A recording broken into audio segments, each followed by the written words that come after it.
Hello everyone, my name is Claire and today I'm gonna read to you this book. Name is Black Beauty. It's about a horse. Okay, I'm gonna read it to you. When I was very young in my life, I was glorious happy. I galloped with other colts by day and slept by my mother's side at night. But when I was 4 years old, a man named Squire Gordon came to talk with my master, the horse breeder. He stroked my back coat and the white star on my forehead. Beautiful, he exclaimed. Bring in him and I buy him. When he touched my white patch on my back, it's a beauty spot, he said. I call him Black Beauty. I shook with fear. I was going to be sold. Would I have to leave my mother? And what was breaking in? I was the no too. Do not hear my sister. She only wants to go in here and then destroy this camera. Never mind. I would try to read louder. You must learn to wear a saddle and a bridle, my mother explained. Then the groom must thrust a cold steel in my mouth and hold it there with straps over my head and under my throat. There was no escape. At first the bar frightened me, but with the kind words and treats of oats, I learned to get used to it. Just before I was taken to Squire Gordon, my mother spoke to me for the last time. Now, Black Beauty, she whispered, be brave. All young horses must leave their mothers to make their way to in the world. Must remember, never bite or rear or kick, and whatever happens, always do your best. When Squire Gordon groom arrived, he jumped on my back and we rode away. I cantered through twisting villages until we reached a long drive. Apple orchards stretched out on either side. Wow, cool. The groom led me into a large, airy stable with plenty of corn and hay. A friendly whining from the next stall made me look up. A fat little pony with thick mane and tail was poking his head over the rail. I'm Mary Legs, he said. Welcome to Britwick Park. That was John who rode you here, Mary Legs went on. He's the best groom around, and Squire Gordon is the best owner a horse could have. You'll be happy there. A tall chestnut mare glared at Mary Legs. Trouble is, no one knows how long a good home will last, she snapped. I have more homes than you had hot oats. Meet Ginger, said Mary Legs. She bites. That's why she keeps getting sold, even though she's so handsome. How could a girl be so handsome? Angrily, Ginger tugged at whips of hay in her manger. You don't know anything, she muttered. If you've been through what I have, you bite too. Poor Ginger, I thought. What could have made her so unhappy? Over the next few days, John took me out. At first, we went slowly. Then we trotted and cantered, and ended up with a wonderful speedy gallop. "Well, John, how is my new horse?" asked Squire Gordon. "First rate, sir," replied John, grooming me carefully. "Black Beauty as swift as a deer, as gentle as a dove, and as safe as houses." Cool. Swift as a deer, gentle as a dove, and safe as a house. Cool, isn't it? "A lady horse, perhaps," said as Squire wife, feeding me pieces of apple. "Oh yes, Mr. Gordon. He'll be a good carriage horse too. We could try him out with Ginger," John suggested. So I was paired up with Ginger, to pull the carriage. During our journeys, she told me the story of her life. "If I had her upbringing, I might be good-tempered like you," she began. "My first memory of a stone being thrown at me." "Why?" "Poor you," I said. But Ginger hadn't finished.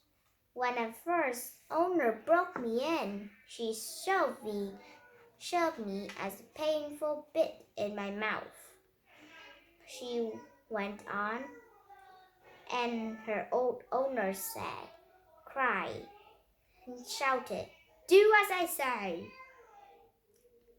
I reared up with pain and fought me with his whip until blood poured from my flakes." "Whoa, how poor!" "And then he cut off my tail."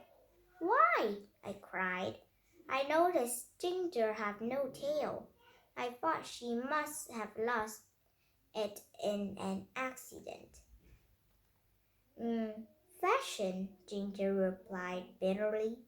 "Some people think horses look better with a stump. Now I have nothing to whisk flies away with." She sighed. "It's agony when crawl on me and sting." "Horrible," I snorted. "It's not all. My first owner sold me to a rich London gentleman who put me in a bearing rein." "A what?" I asked. "A tight rein that pulls your neck all the way back. Imagine your tongue pinch, your jaw jerk upright, and your neck was on fire with pain." "Oh my." "Everyone thought I looked wonderful, but oh, how it hurts." "Kindness wins us, not painful whips," said Ginger. "But we're lucky here," she said at last. Squire Gordon hates bearing reins, and John is teaching young Joe, our new groom, to be just good as he is. And I'm trying to behave now because everyone is so kind." Soon after this, Mr. Gordon felt ill. We didn't see her for weeks. Then one stormy night, John rushed to the stables. "Best foot forward, Beauty," he cried. "We must ride as hard as we can to fetch the doctor. Mr. Gordon is at death's door." We galloped into lashing rain, while thunder and lightning rang around us. Wow! Leaves and twigs danced in the air, torn from their branches by savage wind. As we got to the main road, a terrible splitting sound crashed through the darkness. A huge tree has fallen in our path. Gathering all my strength, I jumped and sailed over it. At last we reached the bridge. I could hear the river roaring, but the moment I stepped onto the bridge, I stopped. I think Black Beauty is a little afraid of a bridge. "Come on, Beauty," John urged. I couldn't move. I could tell something was wrong. John gave me a light touch of a whip, but I stayed like a statue. Just then, the moon lit up the bridge. We saw the far end had collapsed into matchsticks, tossing in the raging water. "Well done, Beauty!" John cried. "We wouldn't have been killed, but I'm afraid at 10 miles to the next bridge, we have to hurry." "You understand me, don't you, Black Beauty?" he said. "Gallop and get here," I murmured to myself. "Gallop and get here." The faster said it, the faster it went. Cool. I raced home with both John and the doctor on my back. I'd never been so tired in my life. "You're steaming like a kettle," said young Joe.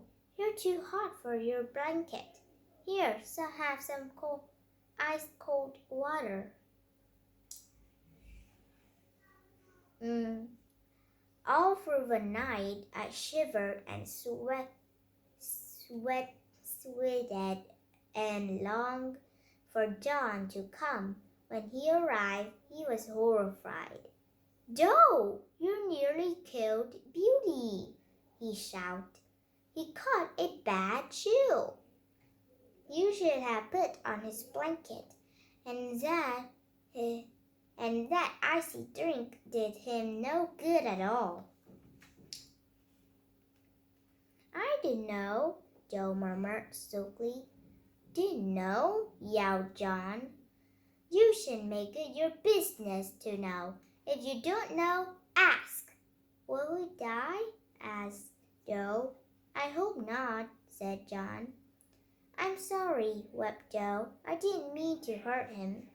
With careful nursing, I recovered, but Joe never forgot the lesson he had learned. Yeah, I did not really learn much from that. Mr. Gordon got better too, but the doctor said she must live in the sun to be really well. She said, "Goodbye, Ginger." Everything was to be sold. Bidwick Park, Merrylegs, Ginger, and me. Merrylegs went to the prize. The prize said I'd never be sold. "What happened to us?" "Lucky you," said Ginger. We said goodbye under the apple trees where we liked to talk and play so happy. I never saw Merrylegs again. Ginger and I were sold to Lord and Lady Richmore. John had tears in his eyes when he handed us over to Reuben, our new groom. "Look after that temper, Ginger," John said. Next day, Lord and Lady Richmore come to expect us. "We look really nice, Reuben," announced Lady Richmore. "I can pull my carriage, but you must put their heads up high." "Squire Gordon never used a bearing rein," Lord Richmore reminded her. "Well, I won't have horrible, common-looking horses," snapped Lady Richmore. Reuben pulled my head back and fixed the rein tight. I felt red-hot pain. Ginger tried to jerk her head away, but Reuben forced her rein like mine. "Oh, this is agony," Black Beauty thought. Instantly, I saw why Ginger hated it. I couldn't put my head down to take the strain of pulling the carriage. As the strength drained out of us, Reuben whipped us on. At last, we came to a grand courtyard crammed with horses and carriages. Ginger couldn't take it any more. With a wild neigh, she reared up, scaring all the horses, who crashed into each other, kicking madly. Our carriage toppled over and broke into pieces. Oh my! Lady Richmore tumbled out, unharmed but furious. "That horse ought to be shot," she cried. Ginger was taken away forever. I longed to know what happened to her, but no one mentioned her name again. I didn't trust Reuben. He oozed politeness to the Richmores, but secretly he drank too much. Reuben drank what? I don't know. One evening, he took me out for a ride on the road made of fresh-laid, sharp stones. My shoe was loose, but Reuben was too drunk to notice. He never heard the clatter of my shoe falling off. I don't think he even noticed me limping. My hoof split and I couldn't help it. I fell onto my knees. Reuben shot to the ground, hit his head on the cobbles, and stayed there, not moving. Well, that's because he died, because he drank too much. I stayed with Reuben all through the night. When morning dawned, a group of early walkers came by. They were shocked at the sight of us. "That's Reuben," they shouted. "Dead poor bloke, thrown by that horse. Vicious brute. That'd be the end of him." No one knew that really happened, and what would they do to me now? "I'm going to sell that bad-tempered black beauty to any fool who wants him," Lord Richmore announced. "He's no beauty now. He's scared for life," said Mr. Richmore. I was sorry for Reuben, but I couldn't help being thrilled to the leaving Lord and Lady Richmore. I was put in a horse sale. Buyers prodded me and stared at me, but no one wanted me. "Isn't he ugly with those nasty knees?" I heard someone say. He's got a bad temper," another one said. Finally, a kind-looking man paid a small sum of money for me and took me away. The man's name was Jerry Barker, and he lived in London with his wife and children, Harry and the twins, Polly and Molly. "I want you to be my cab horse," Jerry told me. "I call you Jack." Ooh, Jack is a great name. It was strange to have a new name. My job was to be harnessed to Jerry's carriage, which he called his cab, and pick up passengers when they hailed us in the street. He worked hard, but all day in weather, rain, sleet, snow, and ice, with hardly any rest. I didn't mind anything because Jerry was such a kind, honest man. I wanted to do my best for him. He made sure that I always comfortable and had plenty of food. He never whipped me to go faster. Even the customers in a hurry bribed him with extra cash. Wow. "You'll never be rich," the other cab driver jeered. "I have enough, thanks," Jerry replied, and not fair on Jack to make him hurry all the time. Our cab horses weren't so lucky. We often saw them exhausted and miserable, and made old before their time with too much work.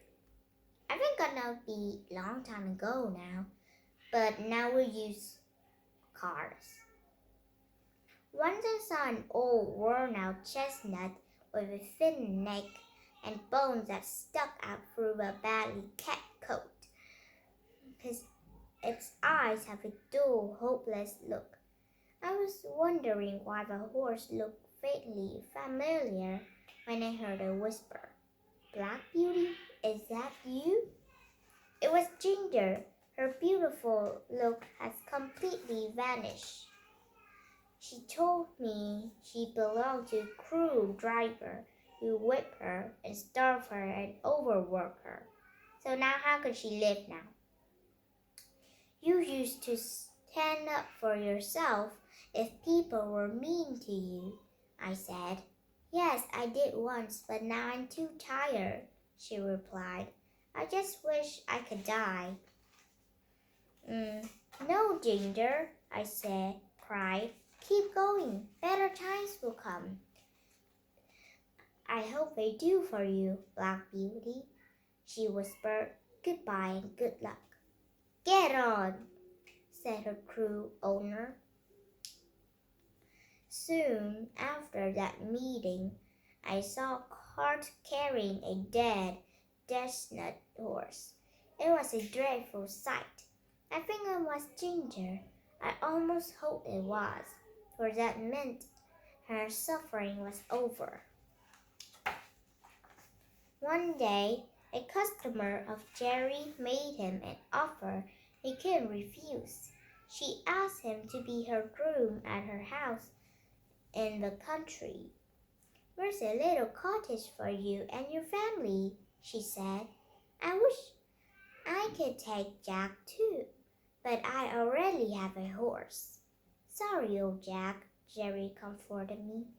I hope someone kind will buy you.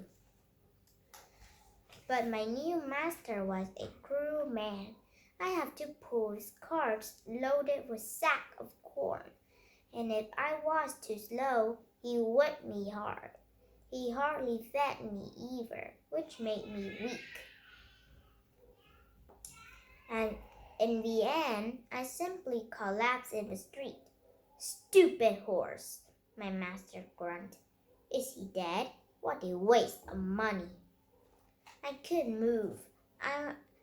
As I lay there barely breathing, someone came up and poured water down my throat. A gentle voice said, He's not dead, only exhausted. Take him. He's no use to me, said the cruel new master.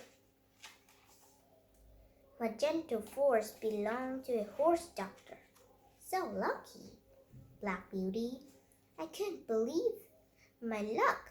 The doctor helped me to my feet and led me to his stables where he gave me warm mash.